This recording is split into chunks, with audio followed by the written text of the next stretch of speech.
Hello everyone and welcome to my very first Pokemon Challenge video. My name is Jinjos and we are going to be playing through the original Pokemon Red with the challenge of only using gifted Pokemon. Before we jump into the game, let's go over the rules. First, I cannot catch any Pokemon. This will limit my team to Pokemon who are gifted to me or Pokemon that we purchased from the game corner. This also prevents me from catching a Pokemon to use as an HM Mule. Second, no glitches or hacks of any kind. And third, no items during the battle are allowed. With that out of the way, let's jump into the game. Through a poll I posted on a Pokemon Facebook group, I chose Bulbasaur as my starter. He will help me get through the early game easily and provide us with our only grass-type Pokemon in the run. I then promptly defeat my rival, retrieve Oak's parcel from Viridian City, and my adventure begins.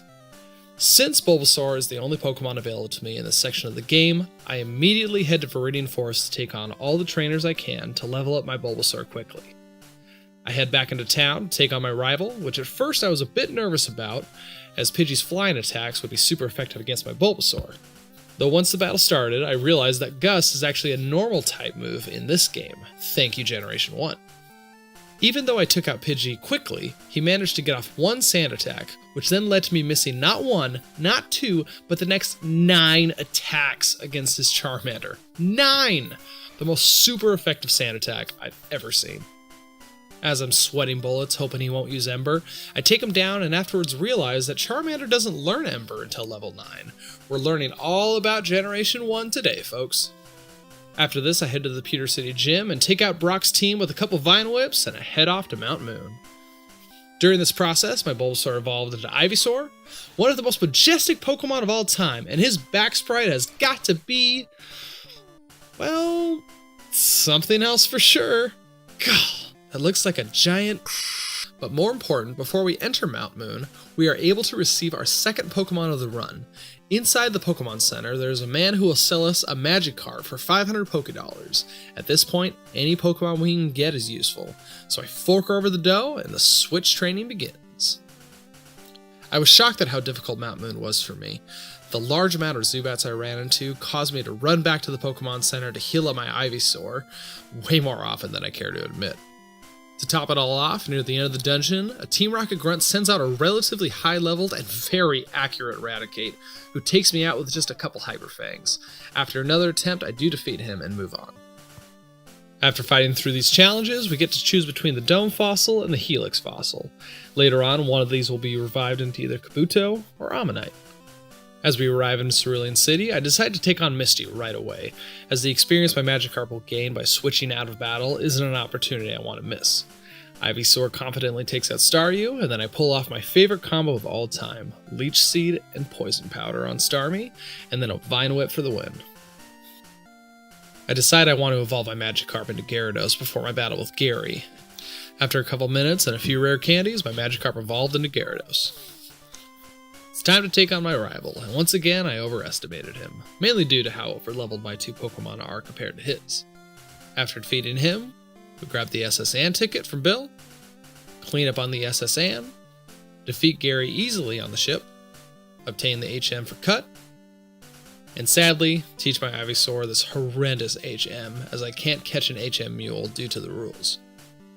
I go to take on Lieutenant Surge, and while I don't have anything super effective against this Pokemon, my Ivysaur does resist them, and teaching him the TM for Body Slam was a huge help, leading to a swift victory. Afterwards, my Ivysaur evolved into Venusaur, whose back sprite looks like a Caesar salad with a headdress on, let's just admit it. I then head through Diglett's Cave to go back to Pewter City, where we can pick up an old Amber from the museum. This will later be revived into an Aerodactyl. As my two Pokemon are pretty high leveled at this moment, I decide to rush through Rock Tunnel, refusing to teach Flash to either of my Pokemon. Luckily enough, in this gen, caves are pretty forgiving without using Flash. This next section of the game is where it really opens up, and you can decide to go down many different paths, and there really isn't a right way of doing it, but I decided I wanted to get access to some new Pokemon to train them up for some of the more difficult battles ahead. I decide to head straight to Celadon City and pick up an Eevee. With Flareon being one of the weakest of the three in this generation, and already having access to a water type, I decide to evolve my Eevee into a Jolteon.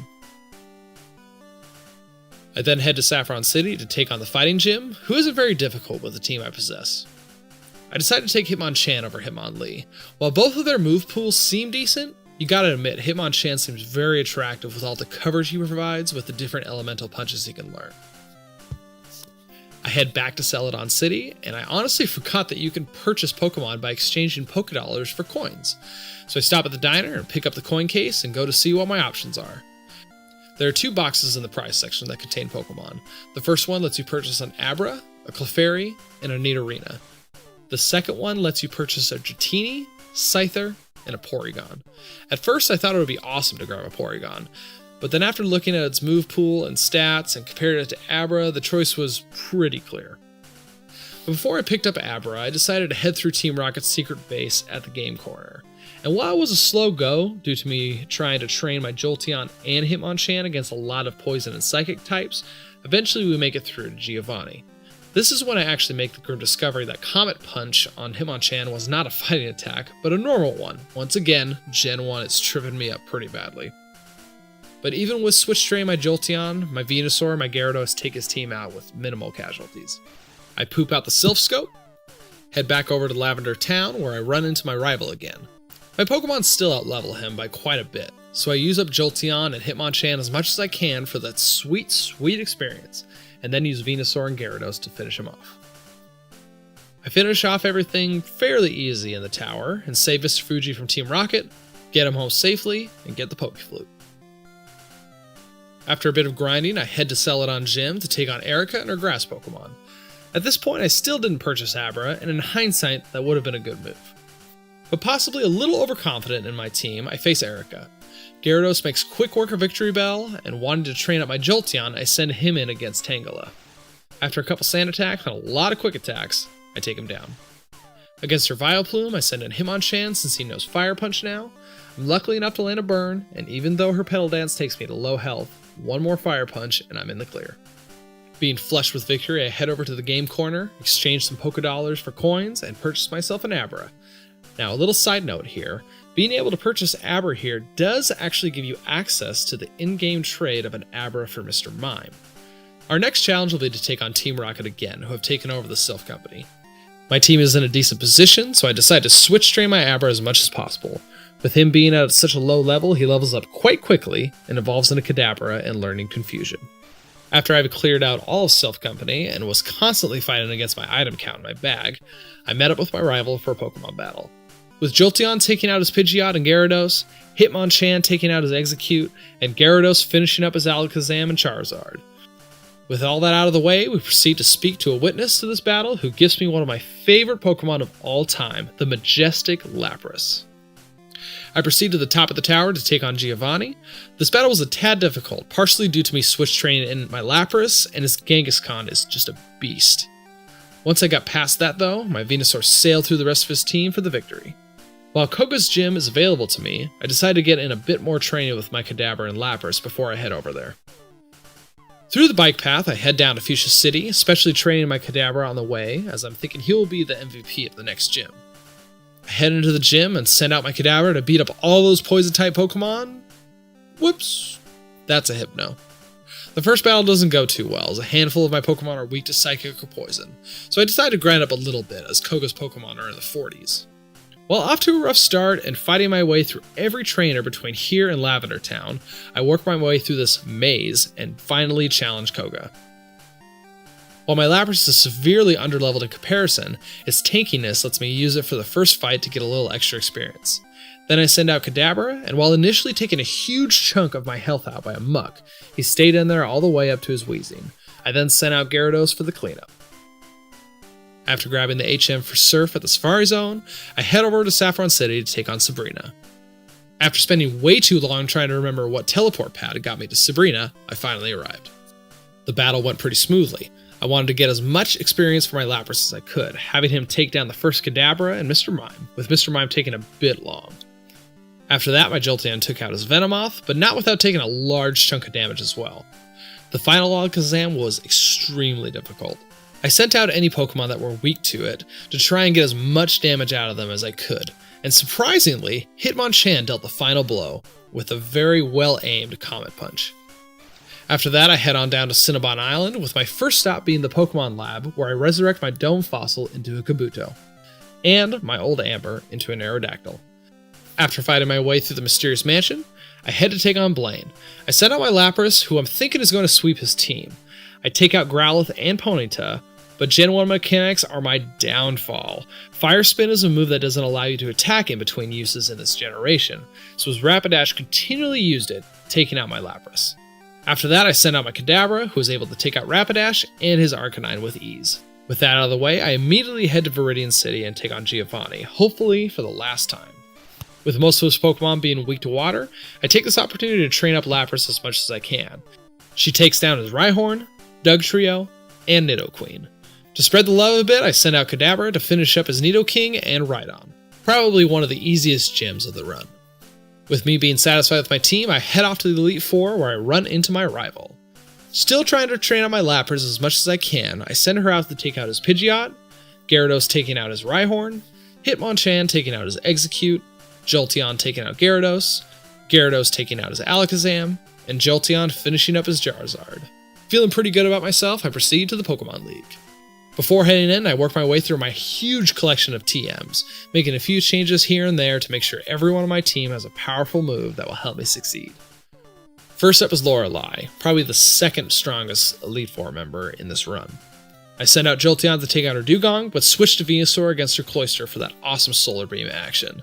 I accidentally use Cut against the Slowbro, but 2 Razor Leafs after that finish him up.